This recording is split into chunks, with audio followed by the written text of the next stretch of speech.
오늘 본문에는 구약 시대를 대표하는 한 선지자의 이름이 소개되어 있는 것을 봅니다. 그 사람의 이름은 엘리야입니다. 오늘 말씀 가운데 엿보이는 엘리야 선지자의 모습은 처음에는 의기양양해 보이지만 뒤로 갈수록 극도로 침체되어 있는 모습입니다.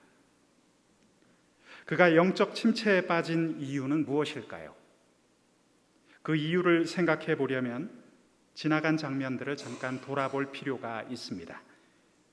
동영상을 다시 보듯 엘리야 선지자가 넘어지는 짧은 과정을 다시금 재생시켜 봅시다. 오늘 본문의 바로 앞인 열왕기상 18장에서 엘리야 선지자는 이방의 거짓신을 따르던 바알의 숭배자들과 큰 싸움을 치루었습니다. 그 싸움의 장소는 성경에 기록된 대로 갈멜산입니다. 20절 이하의 말씀을 보시면 아합이 이에 이스라엘의 모든 자손에게로 사람을 보내 선지자들을 갈멜산으로 모으니라. 엘리야가 모든 백성에게 가까이 나아가 이르되 너희가 어느 때까지 둘 사이에서 머뭇머뭇하려느냐. 여호와가 만일 하나님이면 그를 따르고 바알이 만일 하나님이면 그를 따를지니라 하니 백성이 말 한마디도 대답하지 아니하는지라. 그 싸움을 위해서 선지자 엘리야는 무대를 마련했습니다. 엘리야는 무너져 있던 여호와의 제단을 백성들 앞에서 다시금 수축했습니다. 엘리야는 여호와께서 그 자리에 함께 하심을 힘차게 선포했지요. 그리고 무슨 일이 일어났을까요? 36절 이하의 말씀은 이렇게 기록됩니다. 저녁 소재 드릴 때 이르러 선지자 엘리야가 나아가서 말하되 아브라함과 이삭과 이스라엘의 하나님 여호와여, 주께서 이스라엘 중에서 하나님이신 것과 내가 주의 종인 것과 내가 주의 말씀대로 이 모든 일을 행하는 것을 오늘 알게 하옵소서. 여호와여, 내게 응답하옵소서. 내게 응답하옵소서. 이 백성에게 주 여호와는 하나님이신 것과 주는 그들의 마음을 되돌이키심을 알게 하옵소서 하매 이에 여호와의 불이 내려서 번제물과 나무와 돌과 흙을 태우고 또 도랑의 물을 핥은지라. 지금 화면에서 보고 계신 이 그림처럼 엘리야의 힘찬 선포에 하나님께서는 불로 임재하셨습니다. 그 자리에 여호와의 뜨거운 심판의 불이 임했죠. 번제물과 나무와 돌과 흙을 태웠으며 그 뜨거운 불은 도랑의 물을 핥았습니다. 39절에는 백성들의 반응이 엿보입니다. 모든 백성이 보고 엎드려 말하되 여호와 그는 하나님이시로다. 여호와 그는 하나님이시로다 하니 그 자리에 있던 모든 백성들은 엎드릴 수밖에 없었습니다. 살아계신 하나님의 임재를 보며 두려워 떨 수밖에 없었죠. 그들은 모두 거룩한 두려움에 사로잡혔습니다. 모두가 압도될 수밖에 없는 광경이었습니다. 이어지는 40절에서 바알의 선지자들은 드디어 괴멸되기 시작합니다. 말씀을 보시면 엘리야가 그들에게 이르되 바알의 선지자를 잡되 그들 중 하나도 도망하지 못하게 하라 하매 곧 잡은지라. 엘리야가 그들을 기손 시내로 내려다가 거기서 죽이니라. 그렇게 기고만장했던 이방 선지자들의 오만함과 가증스러움이 한순간에 소멸되는 순간이었습니다. 그 순간 선지자 엘리야는 여호와의 이름으로 칼을 들었습니다. 마치 뒤엉킨 독초들의 뿌리를 송두리째 잘라내기라도 하듯이 선지자 엘리야는 사정없이 칼을 휘둘렀죠. 그것은 살아계신 하나님의 엄정한 심판이었습니다. 그날의 엄청난 승리 이후 선지자 엘리야는 하나님 앞에 마지막 남은 과제를 기억했습니다. 그것은 바로 비가 오게 하는 것이었습니다. 열왕기상 17장 1절은 이렇게 기록되어 있습니다. 길르앗에 우거하는 자 중에 디셉 사람 엘리야가 아합에게 말하되 내가 섬기는 이스라엘의 하나님 여호와께서 살아계심을 두고 맹세하노니 내 말이 없으면 수년 동안 비도 이슬도 있지 아니하리라 하니라. 그때부터 이스라엘은 수년간 극심한 가뭄에 시달리고 있었습니다. 바알의 선지자가 죽어 없어지는 것은 엘리야의 최종 목표는 아니었습니다. 엘리야가 정말 보고 싶었던 것은 이제 하나님의 백성들에게 은혜의 비가 다시 쏟아져 내리고 축복의 문이 열리는 것이었죠. 온 이스라엘의 지면을 적시는 하나님의 은혜를 기다리면서 엘리야는 멈추지 않고 계속해서 기도했습니다. 반드시 그 일이 성취될 것을 믿고 엘리야는 아합 왕과 자신의 사환에게 비가 올 것을 다음과 같이 예언합니다. 우리 41절 이하의 말씀 자막을 보면서 함께 한 목소리로 읽어보겠습니다. 함께 읽습니다. 엘리야가 아합에게 이르되 올라가서 먹고 마시소서. 아합이 먹고 마시러 올라가니라. 엘리야가 갈멜산 꼭대기로 올라가서 땅에 꿇어 엎드려 그의 얼굴을 무릎 사이에 넣고 그의 사원에게 이르되 올라가 바다 쪽을 바라보라. 그가 올라가 바라보고 말하되 아무것도 없나이다. 이르되 7번까지 다시 가라. 7번째에 이르러서는 그가 말하되 바다에서 사람의 손만한 작은 구름이 일어나나이다. 이르되 올라가 아합에게 말하기를 비에 막히지 아니하도록 마차를 갖추고 내려가소서 하라 하니라. 조금 후에 구름과 바람이 일어나서 하늘이 캄캄해지며 큰 비가 내리는지라. 아합이 마차를 타고 이스라엘로 가니 여호와의 능력이 엘리야에게 임함에 그가 허리를 동이고 이스라엘로 들어가는 곳까지 아합 앞에서 달려갔더라. 아멘. 갈멜산에서의 큰 승리를 이끄신 여호와 하나님께서는 마침내 이스라엘이 고대하던 빗방울을 허락하십니다. 그 축복의 빗방울은 어느새 감당할 수 없는 은혜의 소낙비가 되어서 이스라엘의 온 대지를 적셨습니다. 비로소 게임은 다 끝난 것만 같았습니다.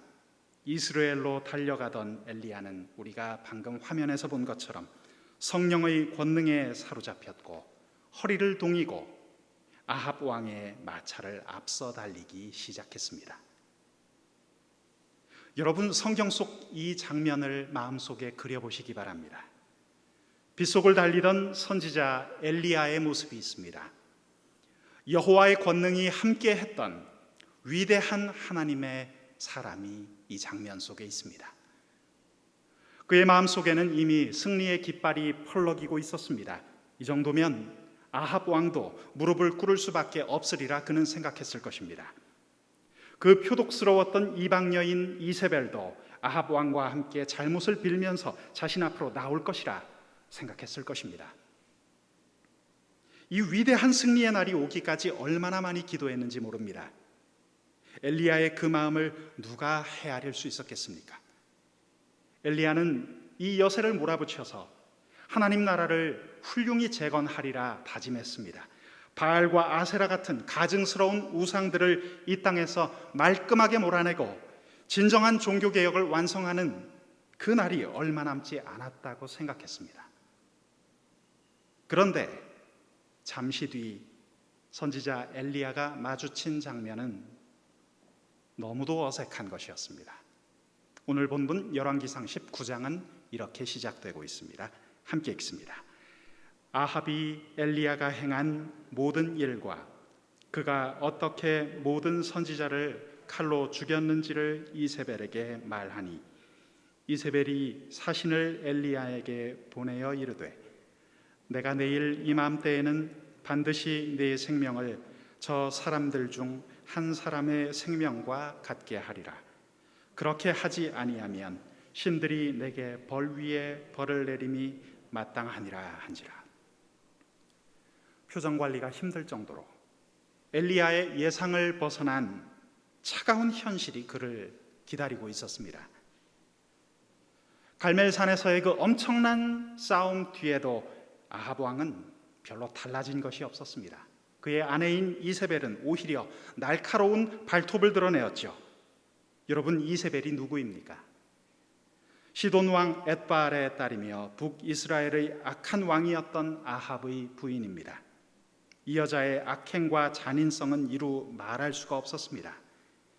이세벨은 아합 왕이 바알 신을 위해 사마리아에 건축했던 신전을 근거지로 삼아서 이스라엘의 바알 숭배를 확산시켰던 장본인이었죠. 그녀는 약 440명의 바알 선지자와 400여 명의 아세라 선지자를 이스라엘 땅으로 들어오게 했던, 한마디로 우상 숭배의 상징 같았던 인물이었습니다. 그 표독스럽고 가증스러운 이방 우상의 숭배자 이세벨은 갈멜산의 이야기를 듣고도 전혀 기세가 꺾이지 않았습니다.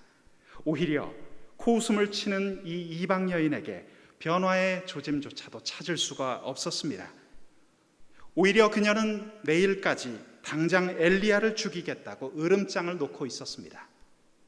왕자 옆에서 간악한 음성으로 이렇게 소리를 내질렀습니다. 내가 내일 이맘때에는 반드시 내 생명을 저 사람 중 한 사람의 생명과 같게 하리라. 달아오른 화롯불에 한 바가지의 찬물을 끼얹듯이 엘리야는 전혀 예상치 못한 상황에 부딪히고 말았습니다. 그것은 받아들여야만 하는 차가운 영적 현실이었습니다. 가증스러운 우상 숭배자 이세벨의 벽은 너무도 높고 두꺼웠습니다. 그날의 엄청난 충격과 실망 그리고 공포가 선지자 엘리야를 향해서 파도처럼 몰려오고 있었습니다. 오늘 본문 3절의 말씀은 엘리야의 마음이 얼마나 처참했는지를 우리에게 보여줍니다. 3절 말씀 함께 읽어보겠습니다. 그가 이 형편을 보고 일어나 자기의 생명을 위해 도망하여 유다에 속한 브엘세바에 이르러 자기의 사환을 그곳에 머물게 하고, 여호와의 승리를 위해서 자신의 인생 모든 것을 던졌던 이 위대한 선지자는 바로 이 순간 가장 중요한 한 가지를 놓쳐버립니다. 그것은 바로 영적인 시선이었습니다. 그가 여태껏 한 번도 놓치지 않았던 하나님을 향한 뜨거운 시선을 엘리야는 결국 놓쳐버리고 맙니다. 그가 이 형편을 보고 일어나. 오늘 3절 말씀에 기록된 이 보았다라는 말의 의미가 무엇인지 생각해 봅시다. 엘리야가 이 형편을 보았다는 것은 단순히 마음에 스치고 지나간 풍경 같은 것이 아니었습니다. 단순한 상황 판단도 아니었고 슬쩍 쳐다보는 것을 말하지 않았습니다. 엘리야가 이 형편을 보고 나서 그의 행동이 어떤 모습으로 이어지는지를 보아야 합니다. 위대한 선지자 엘리야에게는 어울리지 않는, 전혀 예상치 못할 엉뚱한 모습이 그려집니다. 4절 말씀을 이어서 보겠습니다. 자기 자신은 광야로 들어가 하룻길쯤 가서 한 로뎀나무 아래에 앉아서 자기가 죽기를 원하여 이르되, 여호와여 넉넉하오니 지금 내 생명을 거두시옵소서. 나는 내 조상들보다 낫지 못하니이다 하고. 오늘 말씀에서 발견되는 이 본다라는 말은 무슨 뜻입니까? 그것은 엘리야의 마음을 지배했다는 것을 말합니다. 홀로 외로이 싸우던 엘리야는 이제 심신이 다 지쳐서 그 비관적인 장면을 계속 거듭해서 본 것입니다. 큐티식으로 비유해서 말하자면 그것을 계속 곱씹으며 묵상했다는 뜻입니다. 그 결과 암울한 상황이 엘리야의 생각을 완전히 압도해버린 것이죠. 그리고는 이상한 결정을 하게 만들 정도로 보고 또 보고 생각하고 또 생각하도록 만들었습니다. 이것이 오늘 본문에 기록된 본다라는 말의 의미입니다. 지금 엘리야에게는 눈앞의 상황이 지나치게 커 보입니다. 오직 눈앞의 상황만 보이는 것이요, 그 외의 것은 아무것도 보이지 않는 것이죠. 여러분, 이전에 엘리야 선지자는 어떠했습니까? 상황은 보이지 않고 하나님만 보였습니다. 눈앞에 절망적인 상황은 작게 보였습니다. 그 대신 그의 영적인 화면을 가득 채운 것은 전능하신 하나님이었습니다. 그런데 이제는 달라진 것이죠. 그의 영적 화면 속에 전능하신 하나님은 온데간데 없고 오직 비통한 상황만이 남아 있습니다. 열왕기상 19장 3절은 이렇게 말합니다. 그가 이 형편을 보고 일어나 자기의 생명을 위해 도망하여. 사랑하는 여러분, 오늘 우리는 구약 성경의 대표적인 선지자 엘리야의 모습을 보면서 영적 침체에 대한 처방전을 찾고자 합니다. 오늘 그 첫 번째를 말씀드립니다. 그것은 영적 시선을 반드시 되찾으라는 것입니다. 오늘 엘리야가 영적 침체를 경험하게 된 이유가 무엇입니까? 영적 시선을 빼앗겼기 때문입니다. 영적 시선을 빼앗기고 난 뒤 엘리야는 신뢰를 상실한 초라한 인간이 되고 말았습니다. 여러분, 인간은 이처럼 약한 존재입니다. 유리잔처럼 놓쳐버리면 그저 깨져버리는 쉬운 그런 연약한 존재입니다. 오늘 엘리야의 이야기가 남의 이야기라고 생각하십니까? 여러분, 이것은 오늘의 삶의 자리에 서 있는 우리 모두의 이야기입니다. 오늘 학교 공부와 아르바이트와 직장일에 치이고 정신없이 살면서 내일을 두려워할 수밖에 없는 우리 젊은이들의 영적인 일기입니다. 여러분, 영적 폭풍은 한순간에 몰아닥칩니다. 엘리야가 위대한 승리와 기도 응답을 받은 이후에 참담하고 절망스러운 구렁텅이로 떨어지는 데에는 시간이 얼마 걸리지 않았습니다. 영적 폭풍은 예상치 못한 방법으로 우리를 찾아와 우리를 흔들어댑니다.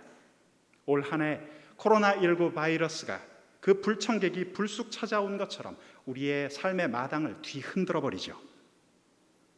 사랑하는 여러분, 믿음이란 무엇입니까? 다른 것이 아닙니다.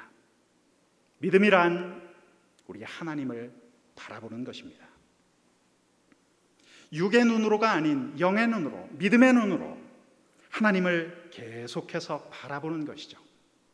나의 영적 시야를 그분으로 가득 채우는 것입니다. 이것을 우리는 또 다른 말로 성령 충만이라고 부릅니다.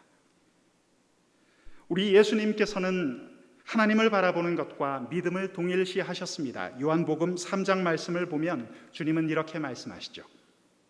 모세가 광야에서 뱀을 든 것 같이 인자도 들려야 하리니 이는 그를 믿는 자마다 영생을 얻게 하려 하심이니라. 광야에서 뱀을 든 것, 그것을 쳐다본 사람들은 생명을 보존할 수 있었다 하는 구약 성경의 스토리를 주님은 얘기하고 계십니다. 그처럼 하나님의 약속을 바라본 사람들을 가리켜 저를 믿는 자라고 주님은 말씀하셨습니다. 그렇습니다. 보는 것은 믿는 것입니다. 이러한 영적 공식이 성립합니다. 이름하여 바라봄의 법칙입니다. 우리의 구원이 여기서 출발했습니다. 우리 주님 예수 그리스도를 향해 고개를 돌려 그분을 바라볼 때 우리의 구원이 시작되었습니다. 우리 믿음의 여정은 바라보는 것과 관계가 있습니다.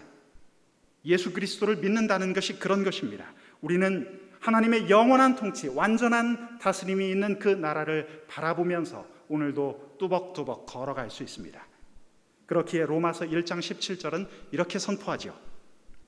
복음에는 하나님의 의가 나타나서 믿음으로 믿음에 이르게 하나니 기록된 바 오직 의인은 믿음으로 말미암아 살리라 함과 같으니라.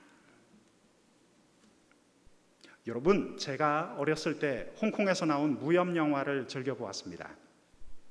그때 이소룡, 성룡 같은 명배우들이 등장하는 무협 영화를 보면 단골 메뉴가 있었는데요.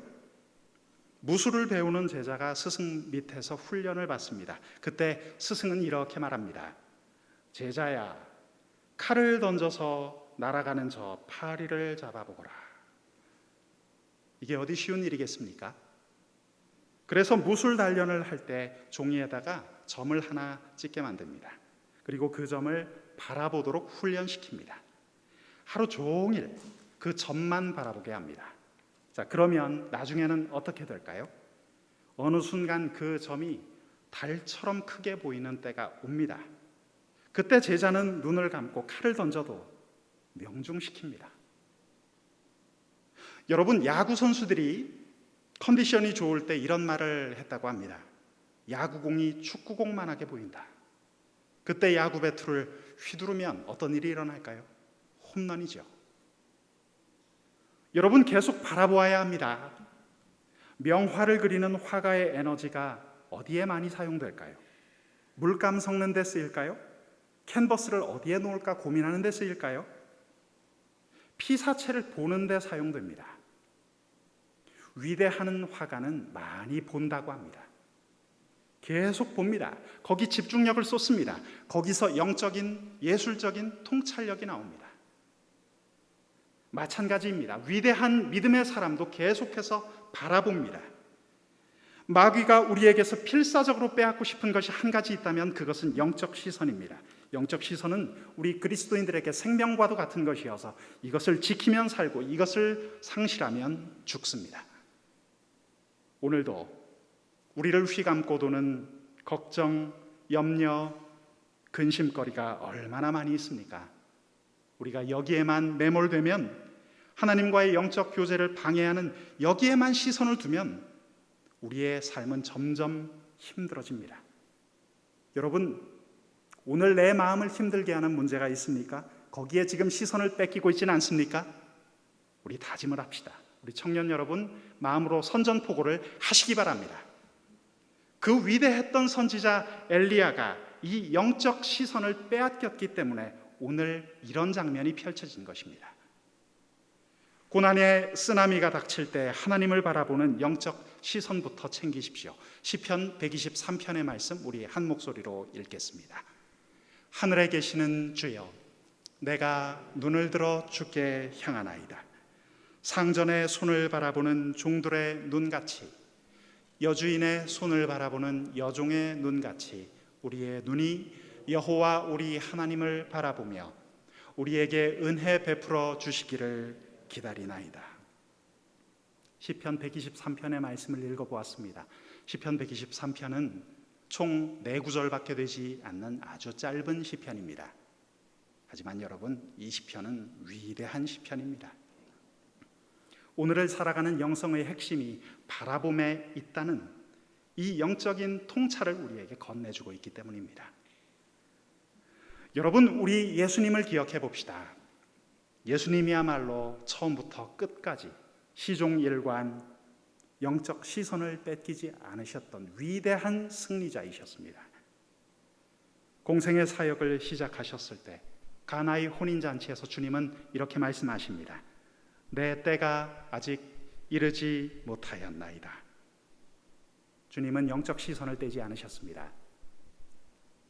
예수님은 십자가의 마지막 순간까지도 하나님 아버지를 바라보시면서 이렇게 말씀하셨죠. 누가복음 23장 46절에 예수께서 큰 소리로 불러 이르시되 아버지, 내 영혼을 아버지 손에 부탁하나이다 하고 이 말씀을 하신 후 숨지시니라.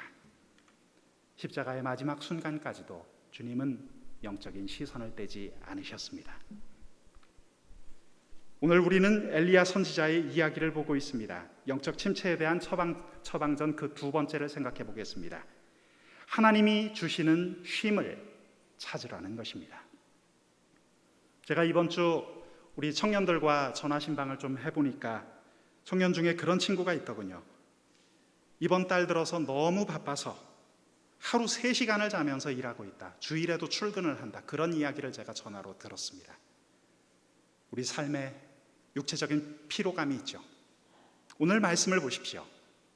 엘리야가 영적 침체를 맞았던 이유 가운데에는 육체의 피로도가 있습니다. 빗속을 달리던 선지자 엘리야가 아합의 마차보다 앞서 달린 것은 그 장면을 보면 엘리야의 육체가 있다는 것입니다. 아니, 그 이전부터 갈멜산에서 엄청난 승리를 거둘 때 엘리야 선지자는 수백 명의 바알 선지자들과 치열하게 대치했습니다. 그날 엘리야가 소진했던 육체의 힘은 만만치 않은 것이었습니다. 저는 예전에 한 세미나에서 저명한 한 목회자가 한국 목회자들을 향해서 말하는 것을 들어본 기억이 있습니다. 미국 목사님이셨습니다. 한국 목회자들이 참으로 열정적이고 헌신적이지만 주의해야 할 점이 있다고 권면을 하셨습니다. 새벽부터 밤늦은 시간까지 그렇게 정신없이 일하다가 육체적인 힘도 소진되고 정신적으로도 매너리즘에 빠지기 쉽다는 것이죠. 결국은 참신하고 건강한 모습을 다 잃어버릴 가능성이 크다는 이야기였습니다. 그분은 한국 목회자들이 건강한 목회 사역을 계속하기 위해선 충분한 휴식이 필수적이라고 이야기했습니다. 감당하기 어려운 긴장감 속에서 일만 하는 것은 하나님의 뜻과도 거리가 멀다는 이야기였죠. 저는 그분의 얘기가 정말 설득력이 있다는 것을 발견했고 앞으로 제가 목회할 때도 이 점을 잘 기억해야겠다고 생각을 했습니다. 우리는 교회 사역을 위해서 주말에도 모이고 주일에도 모이고 연습도 하고 많은 일들을 하죠. 물론 지금은 코로나19라는 특수 상황이어서 그렇지 않은 경우도 있지만 특별히 우리 평신도 가운데, 우리 청년들 가운데 능력이 출중해서 여러 가지 사역을 병행해서 맡는 분들 우리 교회에도 많이 계시죠. 얼마나 많은 일을 하는지 모릅니다. 예배 봉사, 찬양팀, 성가대, 주일학교 교사, 새가족 봉사, 꽃꽂이, 차량 봉사, 식당 봉사, 정말 많은 일들을 하시죠. 육체적인 헌신을 요구하는 일들이 많이 있습니다. 저는 오늘 귀한 오프닝 찬양을 들려준 우리 아세 찬양단 보면 정말 눈물이 날 만큼 때로 고맙습니다. 한 사람 한 사람을 보면 정말 일당백이라는 생각이 듭니다. 우리 오전부터 수고해 주신 우리 젊은 집사님들께도 정말 감사한 마음을 금할 길이 없습니다. 주님의 일을 하는 것 참 소중하고 귀중하죠. 하지만 여러분, 우리가 기억해야 할 것이 있습니다. 이 균형을 잃어버리면 한계가 옵니다. 이것을 잘 기억하면서 우리 사역을 해야 합니다. 영적 충만을 위해서는 쉴 때는 또 충분히 쉬어야 합니다. 잠도 충분히 자야 합니다. 몸이 피곤할 때는 내 몸이 시한폭탄이다 생각하고 조심스럽게 다루어야 합니다. 왜냐하면 사악한 마귀가 우리의 육체적인 한계, 우리의 피곤함을 틈타서 역사할 때가 있기 때문이죠. 여러분, 우리 몸을 창조하신 하나님께서는 우리에게 일만 시키기 원하지 않으십니다. 오늘 본문 이유를 계속해서 넘겨보면 그런 말씀 나옵니다. 예를 들어서 열왕기상 19장 5절에서 8절까지의 말씀, 우리 자막을 통해서 한번 보겠습니다. 제가 읽어드립니다. 로뎀 나무 아래에 누워 자더니 천사가 그를 어루만지며 그에게 이르되 일어나서 먹으라 하는지라. 본즉 머리맡에 숯불에 구운 떡과 한 병 물이 있더라. 이에 먹고 마시며 다시 누웠더니 여호와의 천사가 또다시 와서 어루만지며 이르되 일어나 먹으라. 네가 갈 길을 다 가지 못할까 하노라 하는지라. 이에 일어나 먹고 마시고 그 음식물의 힘을 의지하여 40주 40야를 가서 하나님의 산 호렙에 이르니라. 그림을 하나 준비했습니다.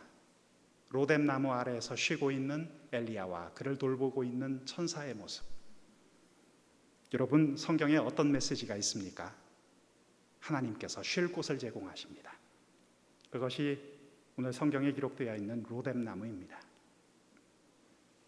여러분, 엘리야 선지자는 그날 두려움과 낭망에 사로잡혀 있었습니다. 심신이 다 지쳐버렸습니다. 하지만 우리 하나님께서는 그에게 쉴 곳을 제공하셨습니다. 하나님께서 엘리야를 로뎀 나무에서 다시 일으켜 세우실 때 그의 육신을 돌보셨다는 점 우리는 기억해야 할 것입니다. 하나님께서는 엘리야에게 선지자로서의 일만 시키신 것이 아니라 그처럼 고통스러워하고 힘겨워할 때에는 그를 먹이고 재우셨습니다. 엘리야에게 이것은 꼭 필요한 일이었습니다. 하나님의 쉼을 누리며 우리의 몸을 잘 지키는 것도 하나님의 사역을 하는 데 있어서 참으로 중요하다는 사실 오늘 우리는 발견하게 됩니다. 영적 침체에 대한 처방전 세 번째를 생각해 보겠습니다. 그것은 공동체의 힘을 발견하라는 것입니다. 공동체가 중요합니다. 오늘 여러 말씀을 읽어보았습니다. 오늘 열왕기상 말씀을 통해서 우리가 발견한 것이 있습니다. 여러분, 특이한 건 못 발견하셨습니까? 엘리야가 맞서서 싸우던 상대편은 무리를 지어서 덤볐습니다. 우상 숭배자 아합, 이세벨, 그의 군병들, 그리고 바알과 아세라의 수많은 선지자들은 때로 덤비기 시작했습니다. 하지만 하나님 편에서 일하고 있는 사람은 엘리야 한 사람이었습니다. 엘리야는 홀로 고군분투하고 있었던 것입니다. 중요한 말씀이 있어서 이 말씀을 한 번 더 읽어보겠습니다. 열왕기상 19장 18절 말씀 자막을 보시면, 그러나 내가 이스라엘 가운데 7,000명을 남기리니 다 바알에게 무릎을 꿇지 아니하고 다 바알에게 입맞추지 아니한 자니라. 몇 명이 있다고 했습니까? 7,000명. 바알 우상에게 무릎 꿇지 않고 입맞추지 아니한 사람 7,000명이 있다는 이야기를 주님은 회복의 시간에 엘리야에게 말씀해 주셨습니다. 여러분, 우리 곁에 공동체가 있음을 기억하셔야 합니다. 홀로 있을 때 우리는 외롭고 연약하죠. 올 한 해 코로나19 이 미증유의 환경 속에서 우리는 이 점을 굳이 설명하지 않아도 잘 알 만큼 많이 느껴보았습니다. 제가 우리 청년들하고 올해 신방하고 대화하면서 그런 얘기 참 많이 들었습니다. 내가 그전에는 참 믿음이 좋은 사람인 줄 알았는데 예배도 없어지고 혼자 이렇게 덩그러니 집에만 있으니 내가 너무나 초라해 보인다. 그런 이야기를 참 많이 들려주었습니다.